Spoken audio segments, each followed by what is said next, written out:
안녕하세요. 2024년 10월 28일 월요일입니다. 오늘은 역시나 그 구독자님의 질문에 대한 답글 영상으로요.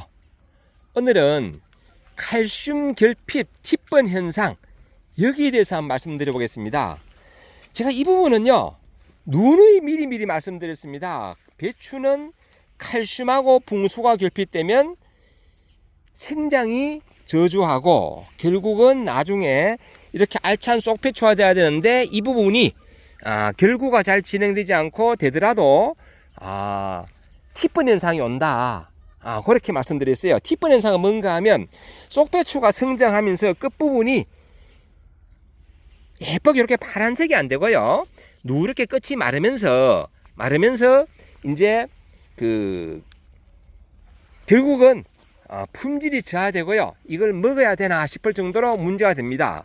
그래서 배추는 칼슘이 대단히 중요하다. 그래서 선제적으로 뭘 해야 되는가 하면 밭을 만들 때 토양살충제나 뭐 이런 토양살충제 다 뿌리겠지만은 기본적으로 고토석회라든지 칼슘유황이라든지 이런 칼슘제, 석회분을 좀 매년 뿌려 주셔야 된다. 그런데 이게 고토석회를 뿌렸다고 해가지고 배추는 보통 생육기간이 80일 내지 90일이잖아요. 보통 80일인데 그 80일 동안 그 성분을 다 먹을 수 있느냐? 못 먹습니다. 왜냐하면 이 고토석회나 이런 것들이 분해되리면 뭐가 필요한가 하면 엄청나게 많은 물이 필요하다. 그래서 가수 분해가 되고 또 분해된 것을 이제 토양 미생물이 이온화시키고 이온화된 그런 비료분을 이제 뿌리가 흡수를 하게 되는데 이런 고토라든지 석회는 엄청 느리다. 퇴비도 느립니다. 퇴비, 유박. 그렇기 때문에 이런 부분들은 좀 매년 조금씩 살포를 해가지고 지금 먹는 것들은 아마 작년도 뿌리는 걸 먹을 수 있을 거예요. 그리고 좀 더 빨리 먹는 게 뭐냐? 수용성, 즉 물에 잘 녹는 수용성 비료, 즉 뭐 유니칼슘이나 유니칼메스 이런 거 수용성이잖아요. 이제 그런 걸로 우끄럼 줄 때 수용성으로 된 그런 NK, 즉 칼슘이 들어가 있는 그런 수용성 NK, 뭐 유니칼슘 같은 거 있죠. 그런 거를 이제 추별해 주시면 지속적으로 뿌리가 좀 먹을 수 있다. 그래도 부족할 걸 대비해서 뭐를 한다? 칼슘제, 연면시비를 특히 이렇게 이제 비가 자주 온다든지 이럴 때 또 조직이 이렇게 이제 결고가 되면서 좀 튼튼하게 자랄 목적이 있을 때 이럴 때 칼슘제를 해줘야 되는데 이게 부족하면 결국은 티번 현상이 온다. 쏙배추가 끝이 파랗게 안 되고 끝이 누렇게 되면요 좀 답답하지요. 뭐 그 부분 잘라내고 먹는 건 관계 없습니다. 먹는 거는. 하지만 상품성은 떨어진다. 그래서 요 후기에는 인상가리 제품인 브리오골드라든지 또 그리고 칼슘제 이런 것들을 좀 교대로 한 번씩 살펴주면 좋습니다. 그리고 칼슘은 이게 이동이 느립니다. 칼슘은 물간부와 체간부 있는 중에서 보통 일반적인 성분들은 체간부로 이동을 하는데요. 칼슘하고 붕수만큼은 특이하게 물간부로 이동을 한다. 자, 물간부, 체간부가 다시 한번 설명드리면요. 제가 설명드리기 좋게요. 이렇게 이제 잎을 보면요. 요게 연맥입니다. 연맥. 사원으로 말하자면 혈관 같은 거죠. 혈관 같은 거. 요 연맥에 물간부와 체간부가 같이 있습니다. 즉, 영양분이 이동하고 물이 이동하는 그런 통로 조직이다. 이 통로 조직 중에 물간부로 붕수하고 칼슘이 이동을 하는데 자, 물간부로 이동한다는 말은 답이 나왔죠. 즉 물이 부족하면 이동이 힘들다.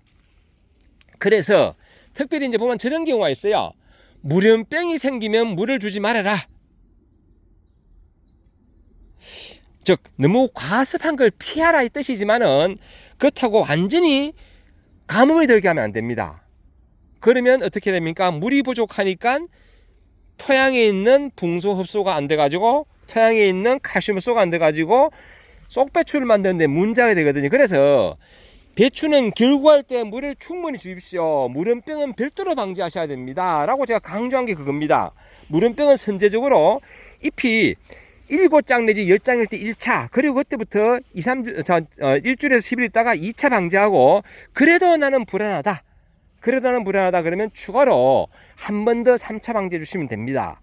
그리고 물음병은 너무 빨리 심어도 물음병이 와요. 왜냐하면 이렇게 알이 차야 되고, 지금은 아직 이 알이 꽉 차면 큰일 납니다. 아직은 10월 하순인데 차면 안 되고요. 11월 초에 꽉 차야 돼요. 안에는 좀 느슨하게 알이 차 있어야지 얘 안쪽에서도 몸이 식어요. 꽉 차 있으면 물음병이 올 수 있습니다. 그래서 너무 빨리 심어가지고 난 벌써 10월 말인데 알이 꽉 찼어, 이런 짓들은 날씨가 뜨거우면 물음병 걱정하셔야 됩니다. 그래서 배추는 그 정식 적기가 중요해가지고, 저희 같은 상주 지역은 8월 25일부터 9월 5일 사이에 심으락하는 이유가 거기 있고요. 그래서 결구될 때는 물음병을 미리 대비하고 난 다음에 결구될 때는 무조건 물을 주셔야 됩니다. 물이 부족하면 물과 물 이동하는 칼슘이나 붕소가 부족하다 보니까 결과적으로 팁 현상이 온다. 그러면 지금은 어떻게 해야 되느냐? 지금은 어떻게 할 방법은 사실은 없어요. 지금 할 수 있는 방법은 수용성 칼슘제를 이제 그 물비를 한번 주시고요. 할 수 있는 방법은 대신에 수확을 좀 늦춰야 되겠죠.